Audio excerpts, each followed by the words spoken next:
Good evening and welcome to the Monroeville Library. My name is Mark Hudson, Adult Services Librarian here at Monroeville.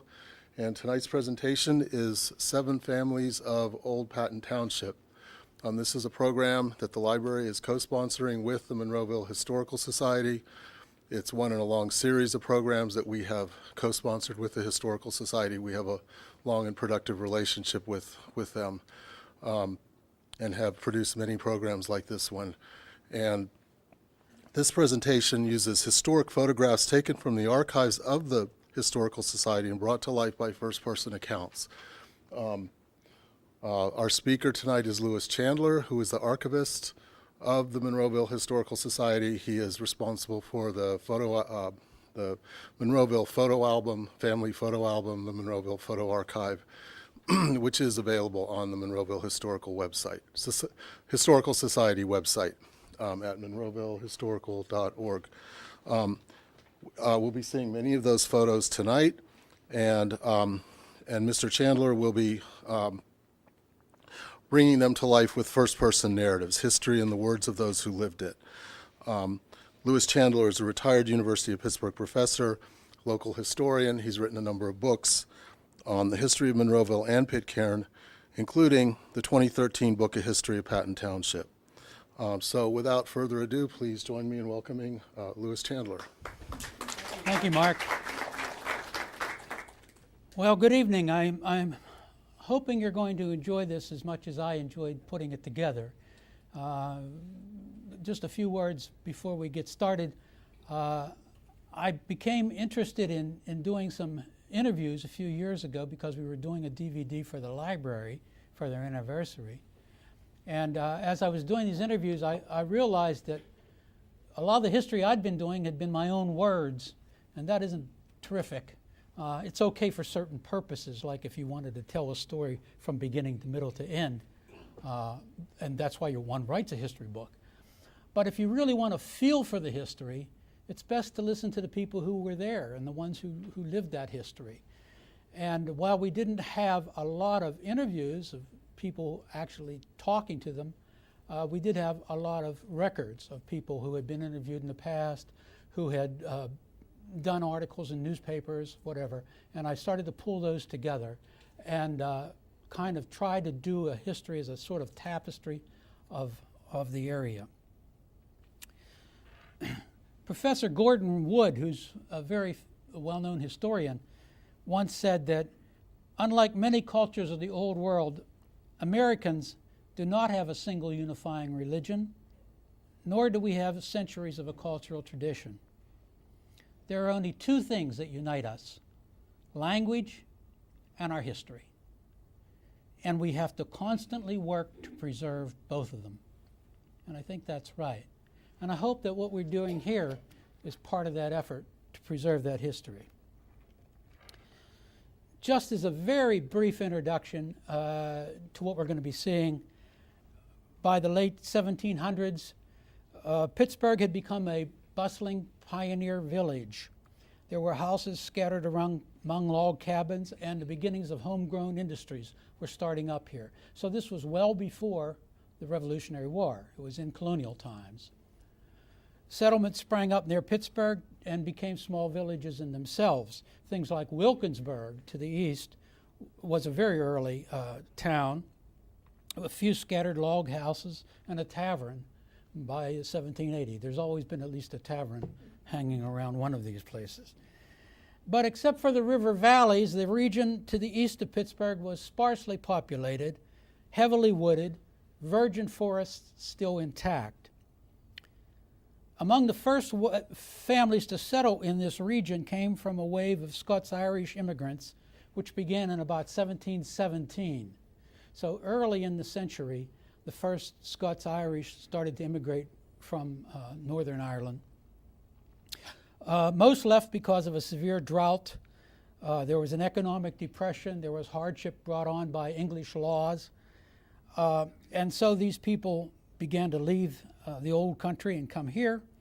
They initially chose Pennsylvania as their destination. But later, on the southern colonies, they moved on to the southern colonies in search of cheaper land. Many of the early settlers were farmers, and they were largely self-sufficient. They had to be. They carved their farms out of hilly, thickly wooded land, and they grew what they needed to survive. There was little surplus crops in those days, as transporting food goods was a real problem when you could do nothing but use these very poor primitive trails and roads for transporting crops. But travel was mostly on horseback and by foot. So that's the background for our story. So this is a representative of one of the families, the Johnstons. I chose this picture of George Johnston because I liked this picture. It has a certain character to it, which I think is representative of those pioneers. This was the first family to have settled in what we call Monroeville today, actually in Monroeville. Not necessarily the first family in the area, because there were others, but definitely the first family in Monroeville. They were of Scots-Irish descent, and they came to America in the early 1700s. Two of their boys fought in the Revolutionary War. William served in the war under Anthony Wayne at Stony Point, and Captain Robert Johnston served as a wagon master in the cavalry. After the war, he applied for a land grant in this area. Now, at this point in time, this was right after the war, the country had no money. We didn't have an income tax at that time, so there wasn't money rolling into Washington. And what happened was they had to pay these soldiers. One of the ways they thought of paying them was by giving them land, so they would make them very cheap land or land grants for anyone who had served. And so it was possible to get a land grant in this area based on your service in the military, and that's one of the things that Captain Robert Johnston did. This was the family homestead on Northern Pike, later Monroeville Boulevard. When the house was burned in an Indian raid, and there were Indian raids in the early days, that was quite a lively discussion among the Indians and the settlers in this area.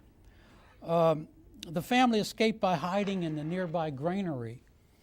And in the aftermath of the raid, that sturdy granary was converted into a house, and it served as the family homestead right up until the 1970s. Such Indian raids left pioneering families in dire straits. So urgent was the need for food after the Johnston house was burned to the ground that 100 acres were traded to a neighbor for, quote, a half of beef, meat from 9 hogs, and other foods that could be spared. This would tide the family over till the next season of planting and growing and harvesting. So this was the kind of rather hard existence that they faced in those days in Monroeville. Over the years, the Johnston family was to remain one of Monroeville's most prominent. Many members were active in the community, served as public officials, assessors, road commissioners, school board officers, etc.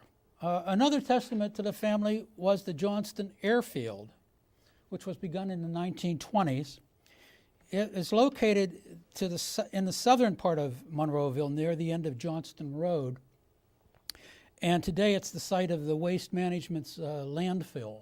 If you know where the big landfill is, that was an airport at the time. So this is an interesting 1938 photograph. In fact, it's one of the nicest pictures we have, a very rare picture. It shows the first airmail delivery at Johnston Field. Pitcairn was our post office, and some interesting things happened around the Pitcairn and the airmails, which is part of, it's in my book. You might want to read that if you're interested in it. But in any case, this particular picture interests me because there is a Johnston in the picture, the second guy from the left, but also there's a woman there named Teresa James. And this is kind of unusual to find a woman flyer in a 1938 photo.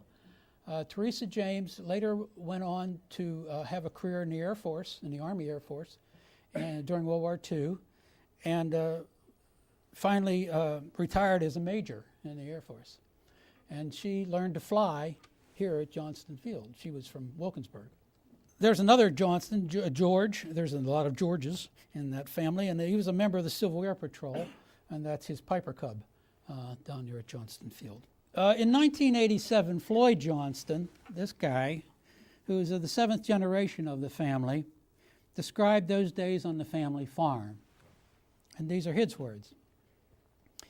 My father was John Johnston, and he was born in 1880. They had all been farmers. Our whole family had been farmers, and some still are. My son Ed is still farming in Westmoreland County, near where I live in New Alexandria.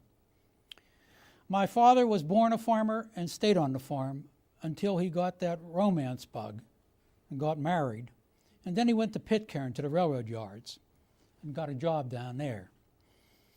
He was a kind of carpenter, a handy guy who could do all kinds of things. He lived down there for several years on 6th Street, up on the hill. And then he left the railroad and went to work for Westinghouse in Trafford City. The Westinghouse plant was being built. And he was there for a while before he came back to the farm in Monroeville and started the farm for himself in the 1900s. When my dad came back to the farm, he went into the dairy business. And in 1908, he started delivering milk in Pitcairn. Milk was sold then in bottles. So this was a door-to-door delivery service that the farm started. And the Pitcairn particularly was important here. Because remember, at this time, Monroeville, what we think of Monroeville, later Patton Township, was very rural. There's only a scattered few farms. Pitcairn was the big city. Everybody went down to Pitcairn. You went down to shop in Pitcairn, you went over the hill. And so that's where all the action was, and that's where the business was, and that's where the consumers were. So having a business, you wanted to be able to sure you could get to Pitcairn. Johnston's dairy farm trucks, these are in the 1950s, were for many years the delivery trucks were a common sight working their way through Patton Township and along the various towns of the Turtle Creek Valley. Floyd goes on to say, from that time on until the 1980s, a dairy operated from that farm. Ours was a small farm. It was only 47 acres. We milked by hand and we sold raw milk. We didn't sell processed milk. We delivered every day because people could only buy a pint of milk instead of buying a quart of milk or a gallon like they do today. It's very common that you bought the milk you were going to use that day. And remember, it was unprocessed.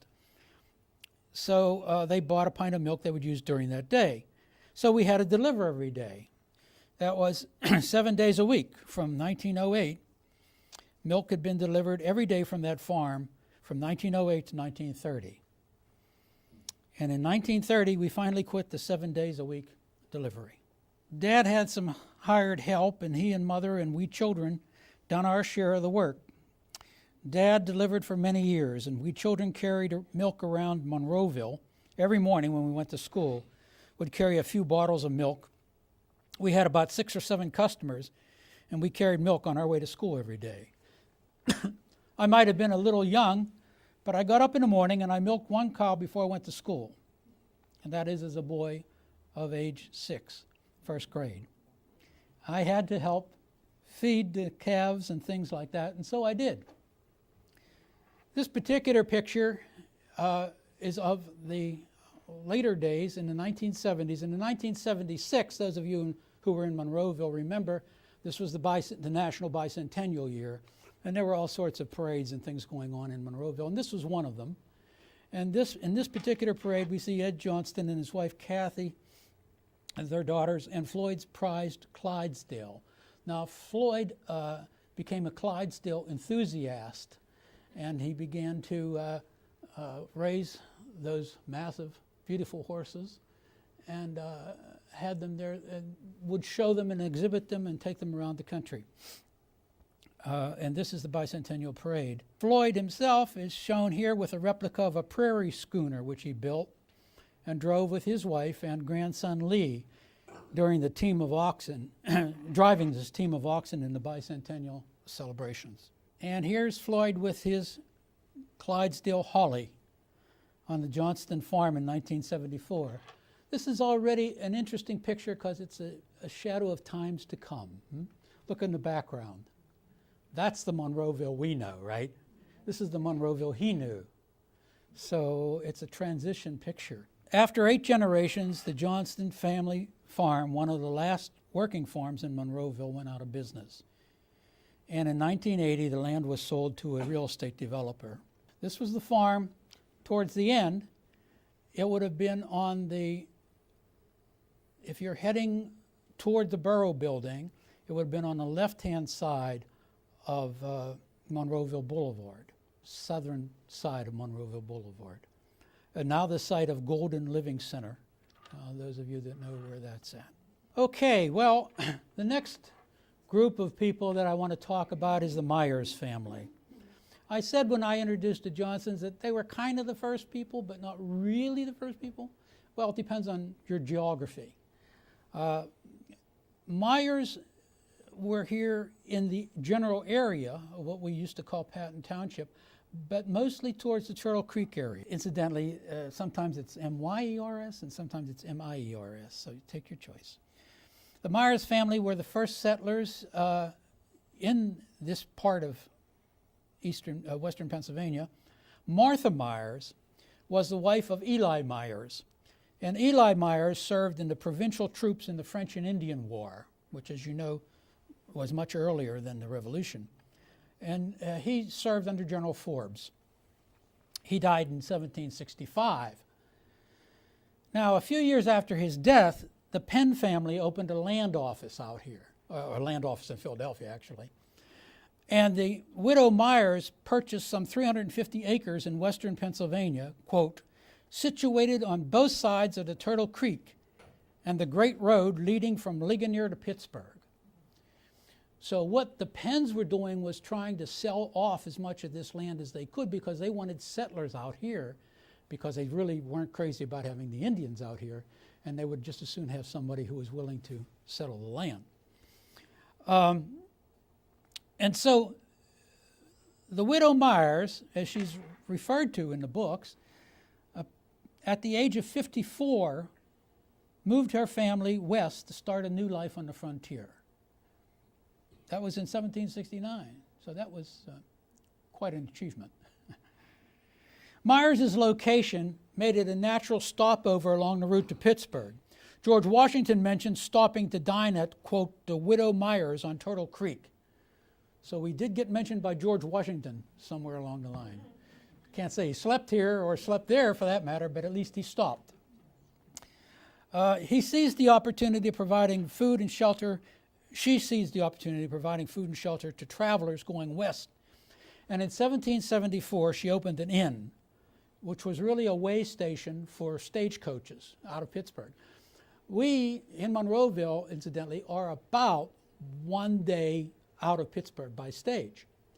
And as she was down to the south of us, which would have been what they called the National Road at that point, later Route 30, going east and west.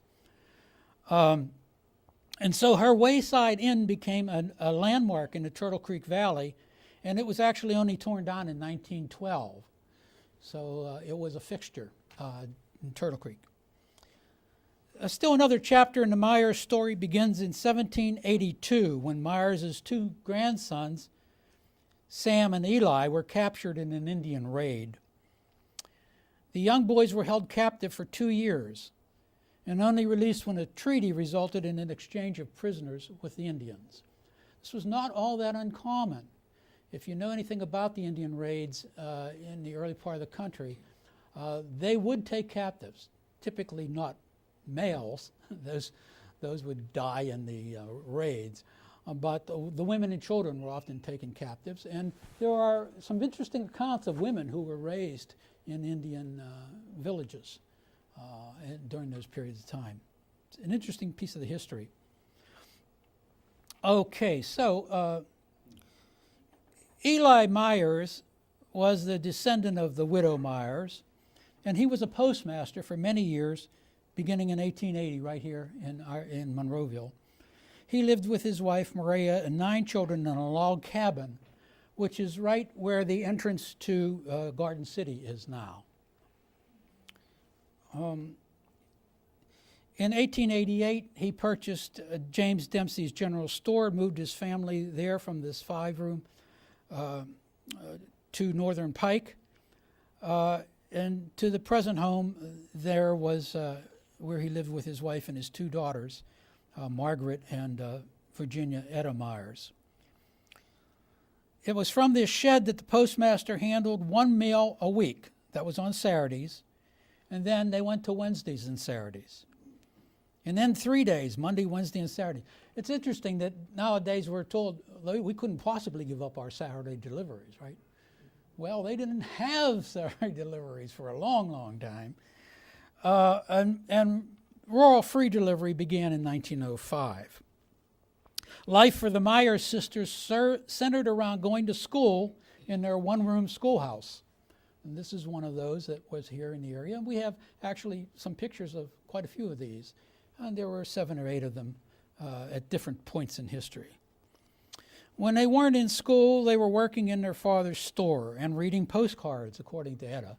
That was one of the things they liked to do, is read about all these people were saying to one another. Etta studied music and played the organ until she was 17. There's Etta. She worked in the local post office, in the general store, and taught Sunday school at Crossroads Church. When not helping in the store, they played croquet, participated in the school's literary societies, picnicked at McMaster's Grove, which is now the site of Lowe's Home Improvement Center. Incidentally, I have to tell you this because this has just happened to me. We got a wonderful picture of a picnic in McMaster's Grove in 1913. And it's a fantastic picture, 1913 picture, but it's beautifully done. And I was able to get it enlarged, and it's now in the Borough Building. It's hanging right as you come in the entrance. So next time you're in the Borough Building, take a look at that thing. They would attend barn dances at Boyd's Farm, which is on Northern Pike, was on Northern Pike, and thrilled to hay rides to Monroeville's famous flaming gas wells, which were lighting up the countryside, right? Winters they spent bobsledding at the Blackador Place in Wilkinsburg and the old Jacktown Hotel, an early stage stop on the Forbes Trail. They were exciting days when the family horse and buggy were harnessed and hitched to provide transport to Turtle Creek for a train ride all the way to Pittsburgh. She says local sports like to race their horses along the country roads, sometimes indeed steeds that had been held sedately in check while attending a funeral at the old stone church, raced each other home after the last graveside word had been said. There's a picture of such a McMaster's Grove picnic. This guy here, toward the back with the hat on, is Judge Haymaker. And running past, I didn't get any horses running past the old stone church. I couldn't get a picture of that, so I got a picture of something a little later. These ladies in the early auto, this is about 1910 picture, driving past the old stone church. There was a stable across the road on the site where the current BP station is, and that was served where horses could be stabled while services were going on. The next thing we're going to talk about is the McKinley family and the McKinley house. Those of you that are familiar with the area know that we, the Historical Society, has responsibility for running the McKinley house, which is back here behind the hospital. If you've never been back there, you'll at least drive past it sometime, right? This house has a particular meaning to those of us in the society, and I'd like to give you some feel for that. It was a guy named Charlie Vicelli, who recently died, as a matter of fact, a couple weeks ago, who was a neighbor from up the road. And he talked about the neighborhood in the early days where the house was. He said, McKinley Road was a dirt road. It was very muddy when it rained, but it was beautiful. It was beautiful because the trees all hung over, and it was practically a tunnel all the way down with shade. It was just beautiful and relaxing to walk down there. And then along the road, they planted a row of locust trees. And those locust trees grew rather tall. And when they bloomed, it was just the most wonderful aroma. And the flowers were just beautiful, and they branched all over the road, too. Yeah. Now, a little later on, an architect student who was working with us described the place this way. She said, even before you enter the home, you get a feeling of warmth and stability. And despite its stark and austere appearance, it seems somehow appealing and inviting. Its simplicity of style gives it a warmth and a charm, and its solid, heavy structure endows it with a sense of stability, making it a welcoming refuge in which to nurture and protect the family. Nestled in its private wood haven, secluded from the surrounding hustle and bustle of the modern facilities that have sprung up around it, McKinley House sits, a model of endurance and a monument to the memory of a quieter, simpler times. Well, who were the McKinleys? It's the McKinley family around 1910. John McClintock actually started this whole thing. He was a farmer and a stonemason, and he built the McKinley house in 1830. The McClintock's daughter married a McKinley, and they moved into the house, and the farmhouse then became the McKinley House as the historic name. There were some of the McKinley kids in the 1920s. During the Depression, the family that owned it defaulted on the mortgage, and the place was put up for sale. Max Miller, a businessman in real estate business in Pittsburgh, had a wife who had been raised on a farm, Betty Miller. Betty was never comfortable with city life, and so she talked her husband into buying a farm for them out in the country. Monroeville being the country at that point, right? And so in the early 1930s, in the midst of the Great Depression, Max Miller bought the 87-acre McKinley farm in Patton Township. Betty then recruited her brothers, the Solomon boys, who had a farm in Turtle Creek, to come up here and help her run the farm. Max had no intentions of living on the farm. He liked the city, thank you. But his wife wanted to spend the summers there, and she began to spend summers there and eventually went into a year-round kind of setup.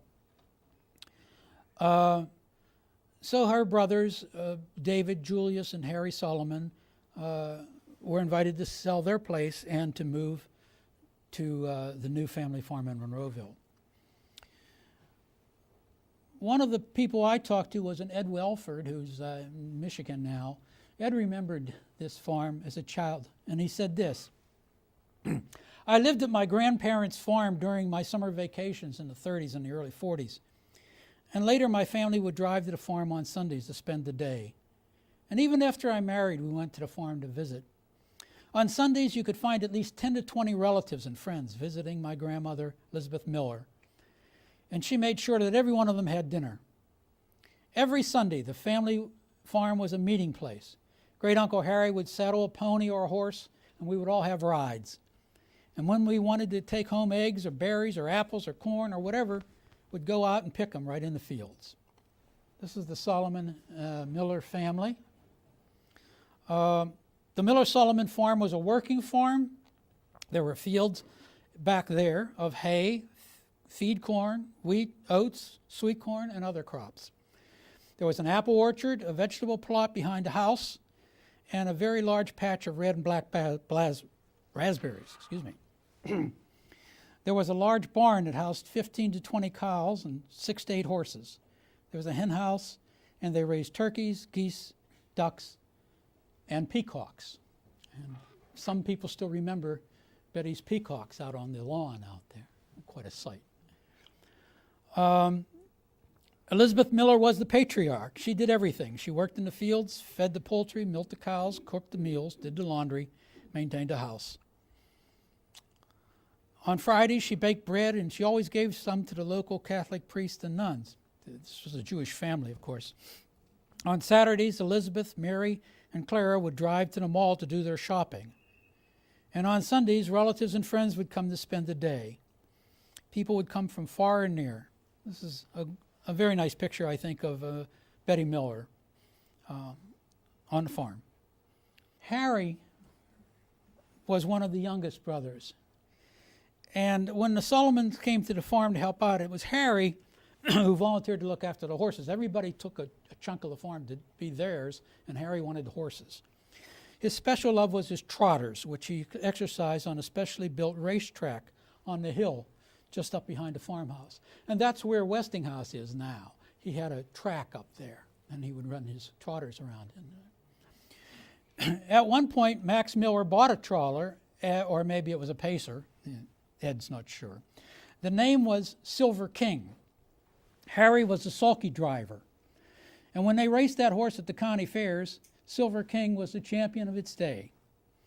Harry loved the race and would buy a run-down or sick, sulky horse and nurse it back to health. Harry built a racetrack for his own pleasure and would run and exercise the horses.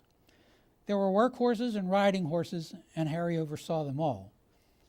And when the work horses were hitched to a wagon for the purpose of work in the field, it was Harry who drove the horses. If you wanted to ride a horse or a pony, it was Harry who saddled them and brought them to you. Harry also had a knack for mechanized machinery, and he drove the truck. Harry had a tool shed that contained every type of tool and parts for every imaginable mechanical device. Neighbors came to Harry to have him repair their items, tools. The tool shed had a pot-bellied stove and was a place for the brothers and visitors to sit around on cold days and socialize. When it was planting time, the entire family would be involved. Everyone was capable of feeding the livestock, milking, collecting eggs, feeding the poultry, doing whatever was necessary. I loved being on the farm, Ed says. I learned a great deal from my uncles. It was hard work, but great fun for me to help collect and bring the hay from the hay fields to the barn.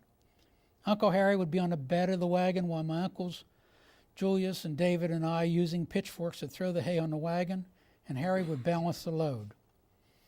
Then would ride that full wagon to the barn and throw the hay through the top floor of the barn and unload the wagon. Not only did they conduct business at these auctions, but it was also a social event. It was a great experience to learn how important it was to know the value and condition of the things and the animals that were being auctioned off. I was able to do a lot of horseback riding on the farm. My experiences and what I learned on the Miller-Solomon farm made me see things differently from my city friends. I realized it was an extraordinary team effort involving every member of the family. Now we're going to go to the same place, but we're going ahead in time. We're going ahead almost to modern times, where a young woman named Donna Sierczynski takes up the story of this house. This was in the twilight years of the old farm, and a young visitor makes her way down McKinley Road to discover this farmhouse. And here's Donna's story. Sometime around 1968, my mother, Ann, was working at the A.S. Beck's store in the Miracle Mile Shopping Center in Monroeville, when she happened to take a seat on a bench waiting for me to pick her up. I was just a newly licensed driver, and I was surprised when I pulled up and she introduced me to two older ladies who she just met on that bench. Their names were Mrs. Betty Miller and her sister, Mary Leonard. They invited us to visit them the next week. This proved to be the beginning of many visits to the farmhouse. Inside of the farmhouse was just fabulous to me. There was older antique furniture, handmade throw rugs, and many porcelain wooden-type items placed on end tables and shelved furniture, which gave it a very lovely, homey feeling. I remember the many crocheted doilies placed on the chairs, which were very common at that time. The living room had steps at the end which led to the kitchen. Although we always visited during the warmer months from spring to fall, there was usually a fire smoldering. The large brick oven outside seemed so big to me. We always were invited to have something to eat, usually some sort of stew or bread, or, believe it or not, a little swig of moonshine. I was too young to imbibe, but my mother enjoyed a small glass, as the sisters would giggle and say, for medicinal purposes.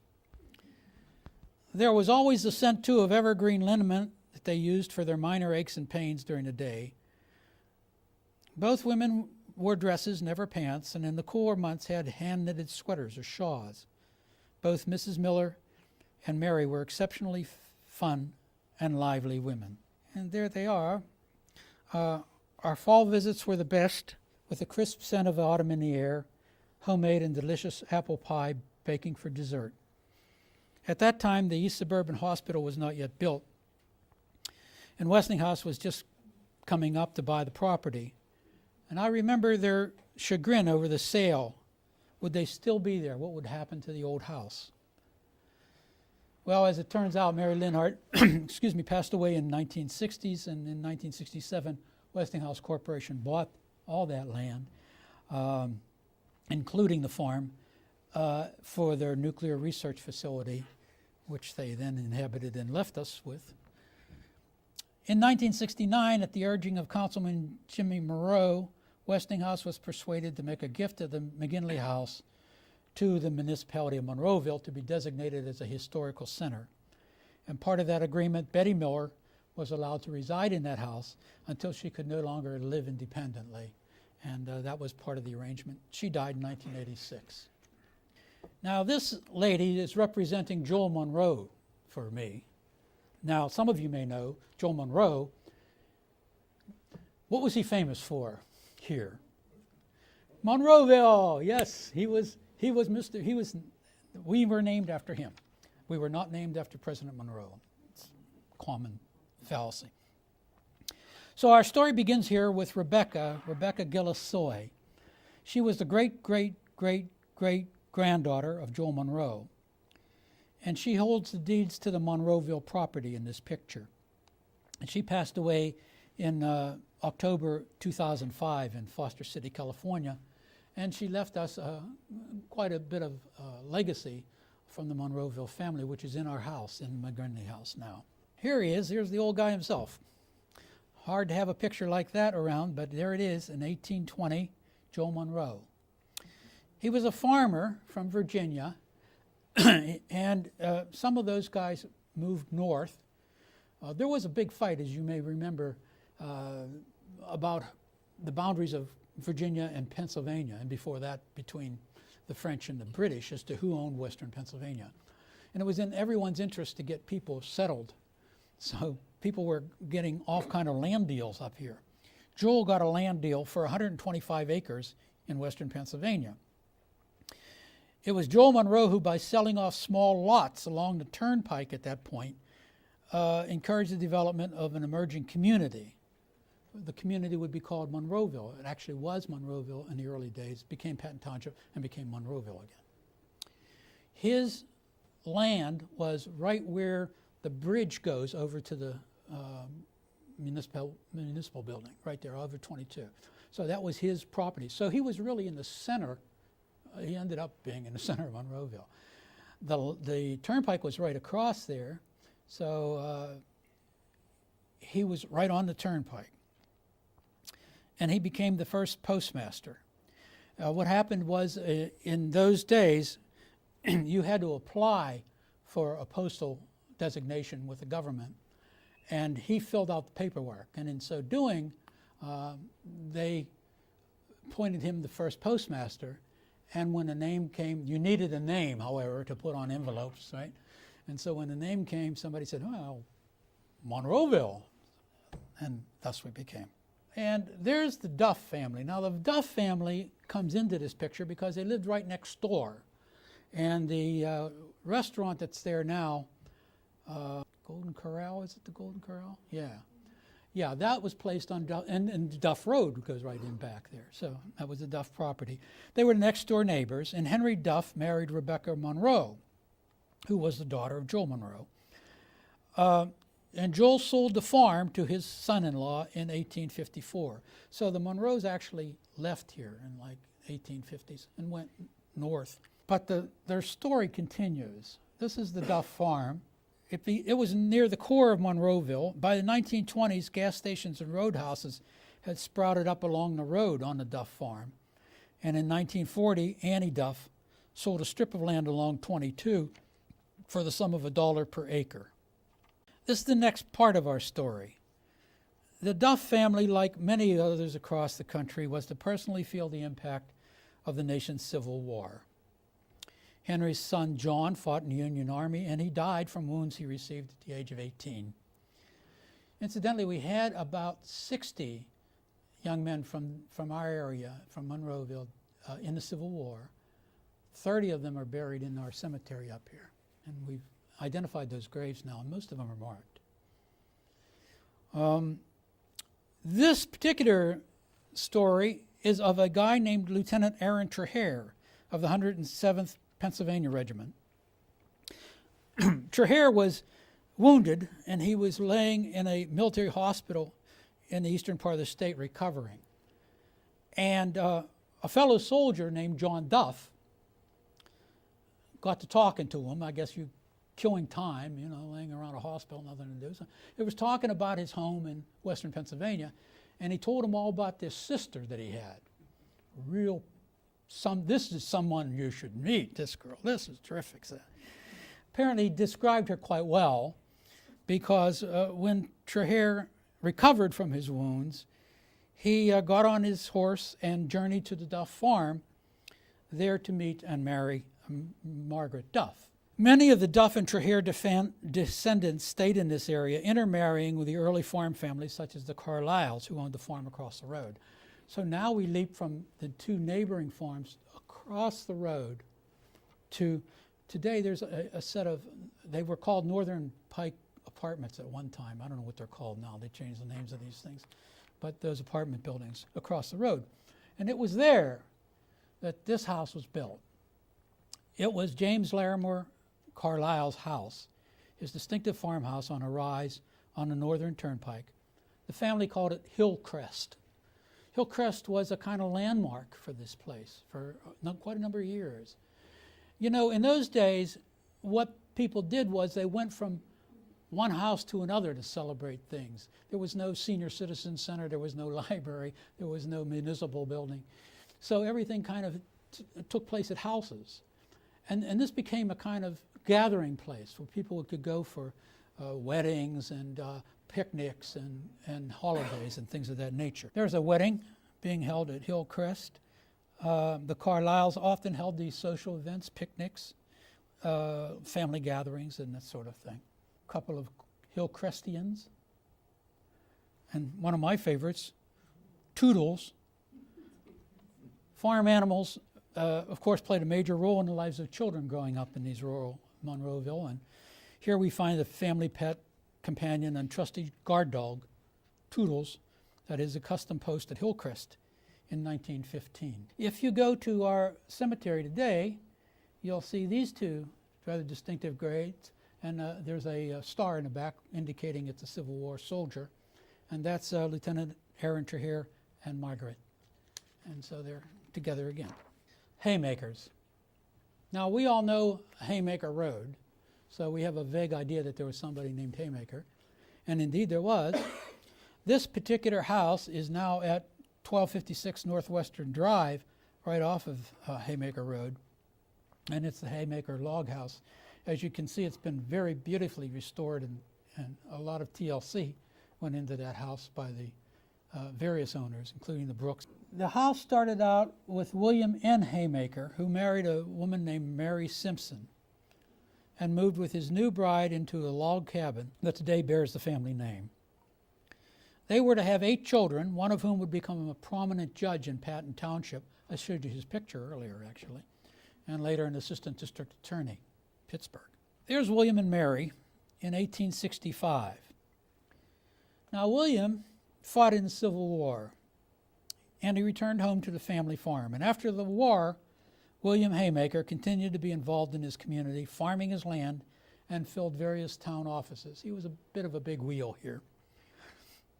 In 1861, William and his brothers, Michael and John, joined Company A of the 63rd Regiment, the Pennsylvania Volunteers. The 63rd Regiment was probably the primary regiment we were involved with, although it's pretty scattered in this part of the state as to who was going to go where. But 63rd is often associated with us. Haymaker was soon promoted to second lieutenant and later a captain. In March of 1862, he was promoted to quartermaster of the regiment, a big deal there. Haymaker began writing to his wife, Mary, and his letters reflect the two worlds of a soldier in every war and every time and place: camp life in an army at war and thoughts of home.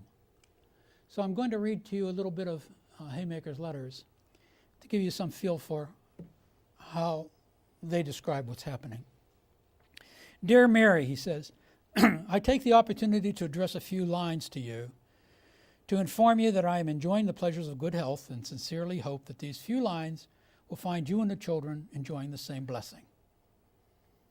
Well, it's snowing very fast and pretty cold, and I'm writing this sitting at a little pine table, which the colonel and I made ourselves.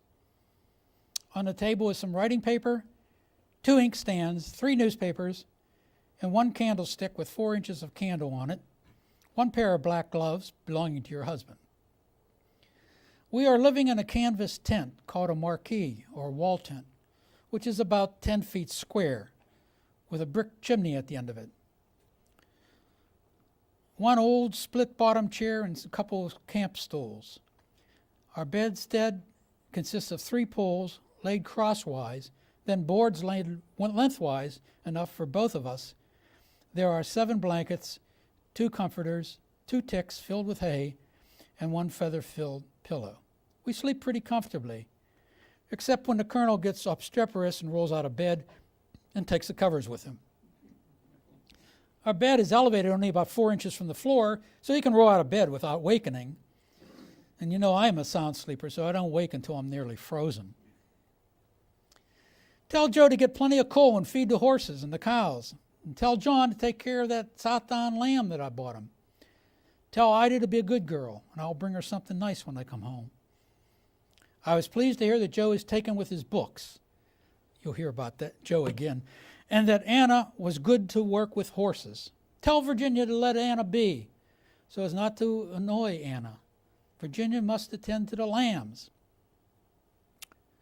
I received a letter from the neighborhood speaking highly of Joseph, yet said he was paying too much attention to the ladies to learn much at school. If it's so, take him home at once and put him to the plow. There's no use of him fooling around his time. He has talent enough to stand at the head of the Pittsburgh bar, if he would cultivate it properly. But if he's running after girls at his age, he will be a poor taste. He must apply his mind to his books. I've never known a young man who, whilst learning at school and gallivanting the ladies, made any kind of scholar. The one or the other must be dropped. I want you to tell Joe for me, but I hope Joe will have the good sense enough to choose so as not to disgrace himself and his family. This is a different kind of parent than we're used to today.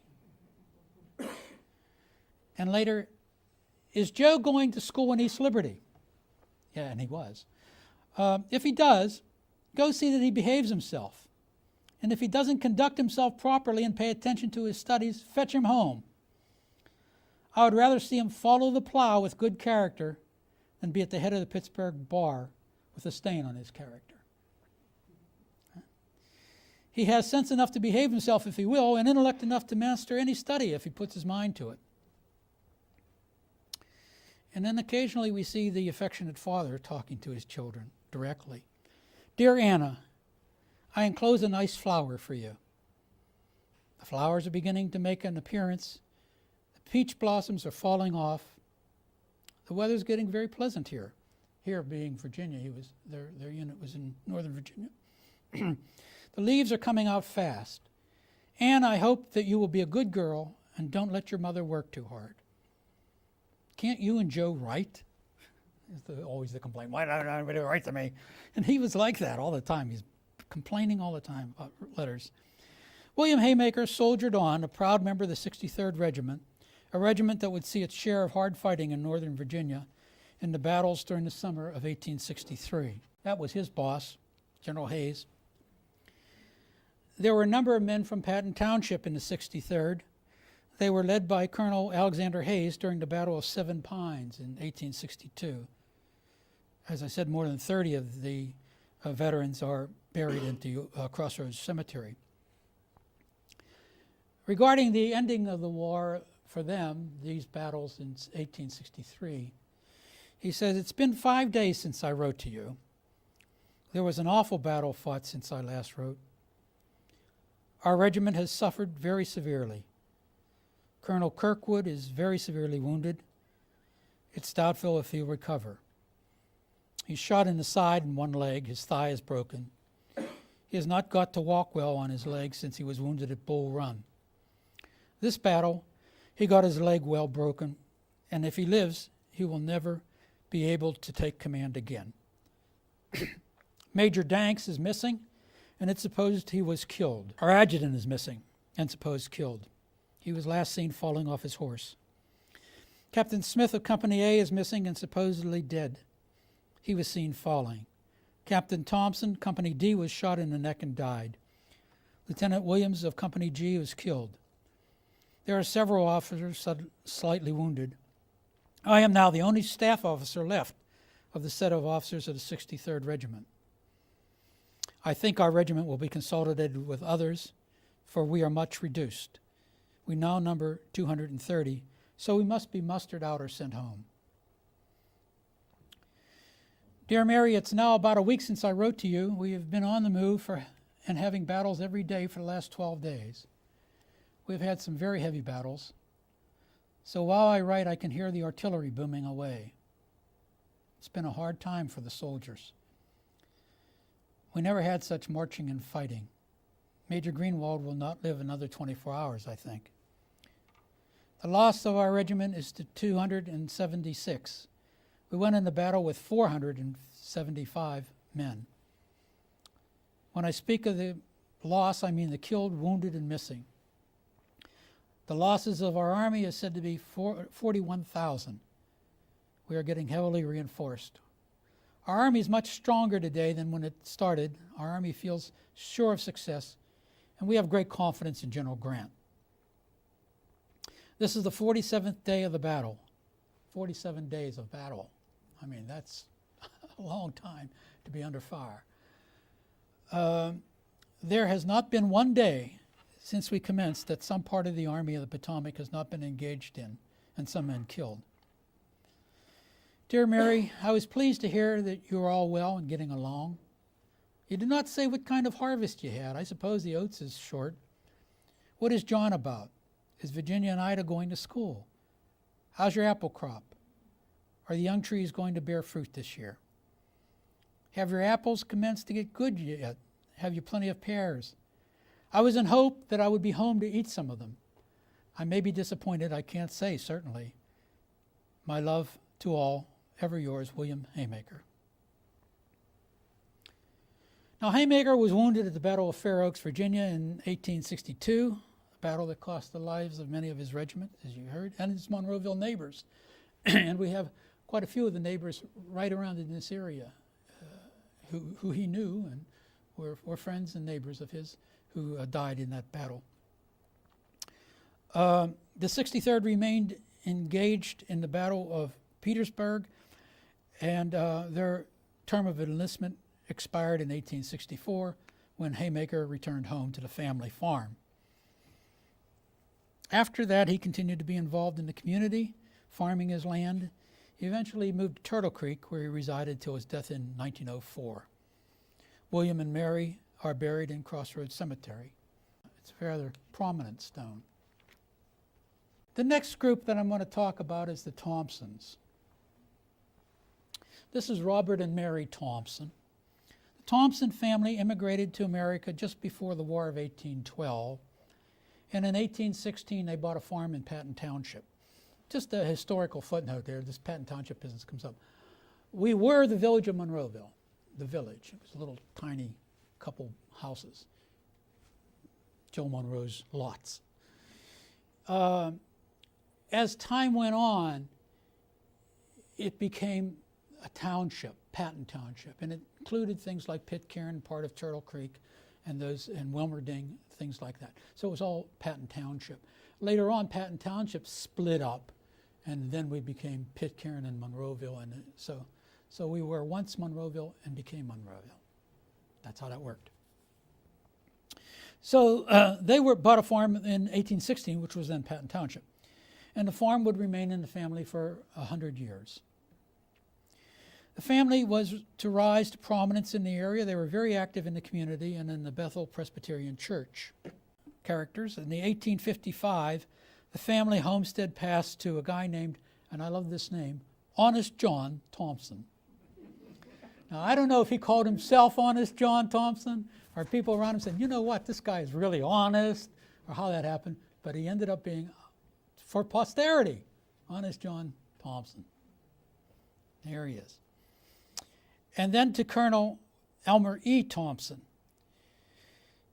It was in 1925 that Colonel Thompson sold a chunk of this land to the Burke brothers for an amusement park that was to be built along the William Penn Highway. Now that's where Spitzer's Toyota is approximately today, and the Thompsons' farm would have been back Beatty Road a little bit.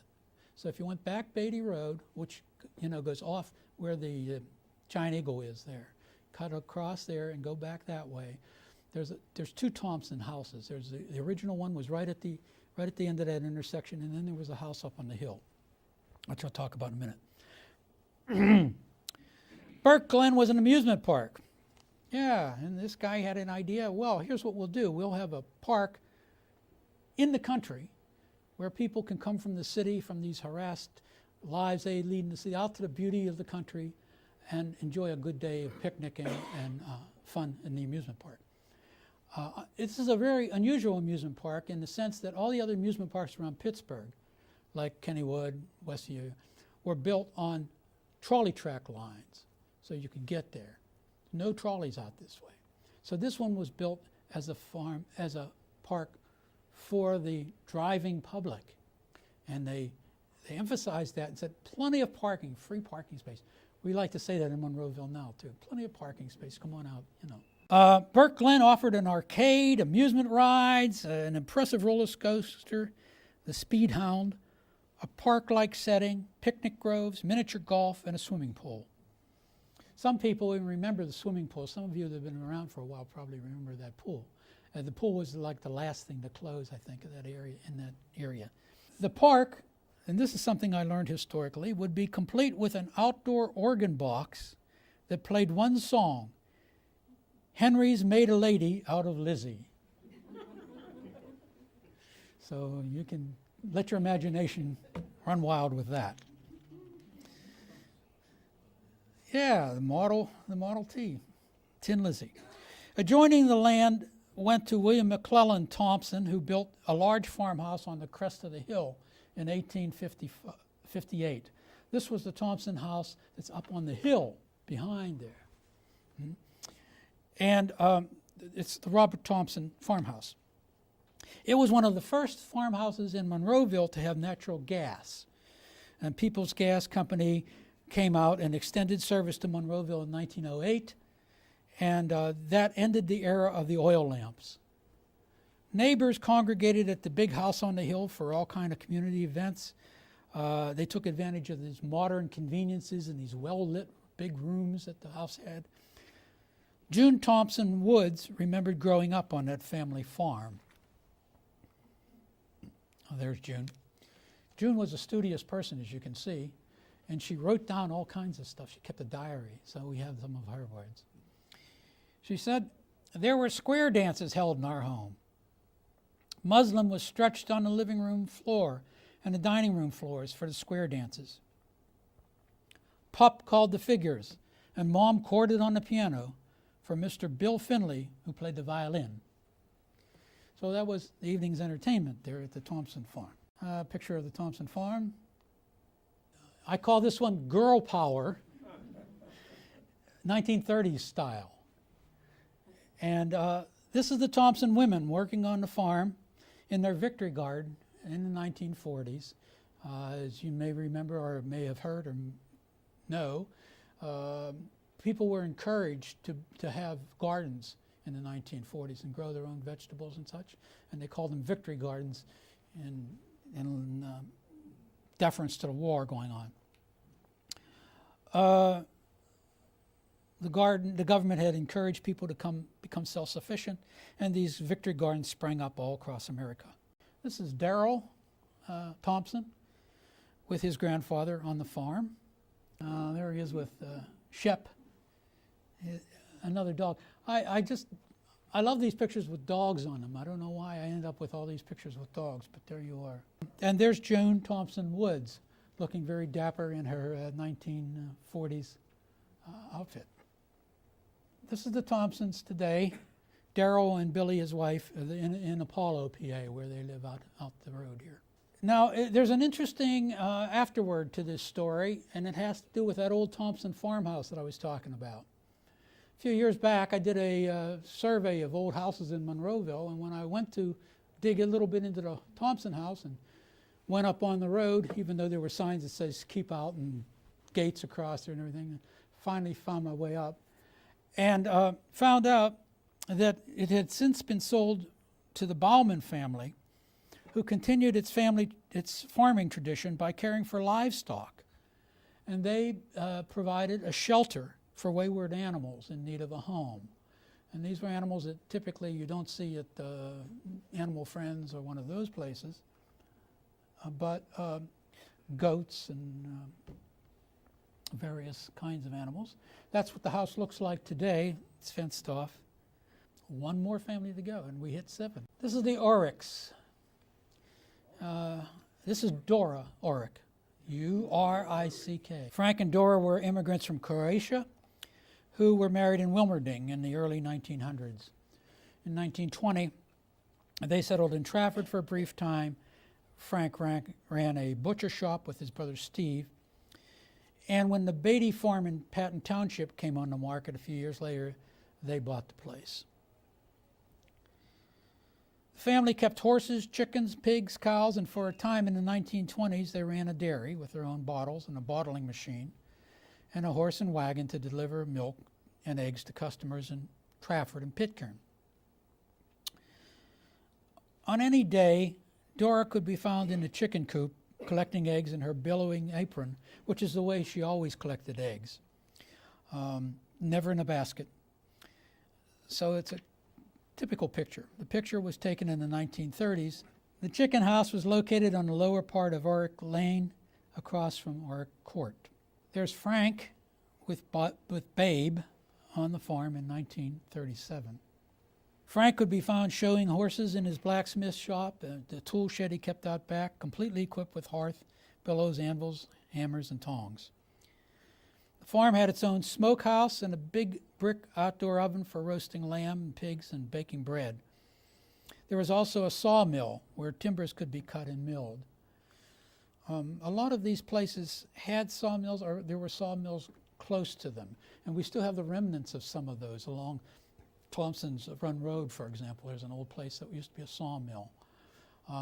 The waterways that ran north-south here, like the ones that are going towards Pitcairn, undoubtedly there was a time in which there was a lot more water in those waterways. And mills were built there, sawmills were built there to take advantage of that water with water wheels. As we developed and housing plans were put in, a lot of that water was diverted one way or the other. Mike remembered when the family farmhouse burnt down, and they were in the process of building a new turkey shed at the time with wood from their sawmill. So they remodeled the turkey shed into a farmhouse. Joe Urich here is shown in 1940, and in the background is the turkey shed that the family moved into when their farmhouse burned down. All the turkeys had to move to one end. Yeah, and then the family took over the other end, which was their temporary housing. Crops such as wheat, corn, oats were raised, but mostly to provide feed for the animals. Crops could be hauled down to Bill Malisi's mill on Aber Creek Road, where the corn could be ground to make chicken feed, or the wheat milled into flour for the family bread. Dora's bread was a special treat for family and neighbors. All the kids eagerly looked forward to it. And they well remember a family friend, a Mr. Selyard from Pitcairn. If those of you that know Pitcairn know Selyard's was a big family down there, had a hardware store, among other things. Mr. Salyard was a regular customer who would visit the farm to stand patiently beside the doors of the big outdoor oven, waiting for the arrival of Dora's freshly baked bread. Catherine said, even in the hardest times, he always had good bread, which is hard to find these days, incidentally. In time, the farm's 1934 Dodge flatbed truck was to become a familiar sight, delivering chickens, eggs, and berries, fruit and vegetables to the communities along the Turtle Creek Valley. Now, this is an interesting little chapter, and I use this family as a representation of it, although they weren't the only ones. They discovered there were other uses for corn mash, and their neighbors soon found out that during the Prohibition era, corn mash could be easily fermented into moonshine in the backyard still. Now, that area, and particularly if you've been back in McKinley House, was ideal for this kind of thing, because there's water, fresh water runs through there. It's shaded, it's off the beaten path. The revenuers wouldn't find it unless they were really looking in that particular place. And so the McKinleys, the Solomon Millers also engaged in this nefarious activity, fermenting moonshine in the backyard still. All you needed was a homemade still set up in some secluded place and a good supply of running water. Running the moonshine from Monroeville's farms to thirsty customers in Pitcairn or Wilmerding was the riskiest part of the business. Where local police were always on the lookout to intercept such entrepreneurs. These are the kids on the farm. All the kids had jobs to do around the farm, like tending to the horses and the growing flock of chickens. When the kids weren't working on the farm, they were going to Patton Township schools. Catherine remembered her days at Haymaker School, another one-room schoolhouse that was over here on Haymaker Road, right at the intersection. And she remembers taking the path down over the hill from the farm to catch the train at Saunders Station to go to Trafford. There was a train and there was a station, and that was why it was called Saunders Station. Yeah, see, there, learned something there, right? The station was really not much more than a little shack. King Saunders owned a large tract of land, including the valley where the railroad decided to lay their tracks. Now, this was the Pennsylvania Railroad, and its basic idea was a east-west railroad, but it began to spur up from the east-west main line, which was going to Philadelphia. And the spurs would come up to places like us, Saunders Station, Delmont, Murraysville. So the railroads went up into that area. And sometimes they were local railroads, but the Pennsylvania ended up buying them. So it was PRR tracks at some point. Anyway, Saunders owned that land. And Catherine remembers Mrs. Saunders standing on the hill in her long black dress with her hair up in a bun, looking down to keep an eye on the cows down along the track. She had to bring them back. She'd call out to those cows and then send her big shepherd dog down to round them up. Frank would tell the children that Mr. Sanders grew the best potatoes in the world. But life in Monroeville in those days was not all work and school. There were friends and fun and games. Like many Monroeville kids, the Urichs remembered skating and swimming at Burke Glen. And then there was the center of village life in the late 40s and early 50s, the farmer's auction barn. Local farmers could bring in livestock, machinery, antiques, just about anything else that they didn't want. The auction was an immediate success with as many as 5,000 buyers crowding the fields on a busy Saturday night. But it was one of those places where you could buy anything. I remember talking to somebody who built his house over here saying he bought window shades, sashes, and glass and things like that at the auction barn, build them and take them down to his house and put them up.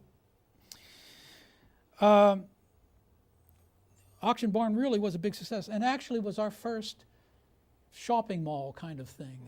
If you think about it, people would come from other states. They would come from Virginia and West Virginia, Ohio, New York to here, just as they did when we opened the Miracle Mall.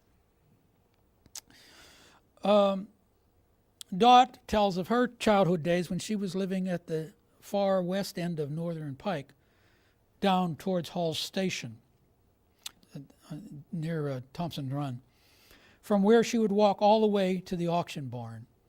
She recalled, "We used to walk up Route 22 at night. There were no cars on the road, and would walk right up the middle of the highway, go to the auction barn.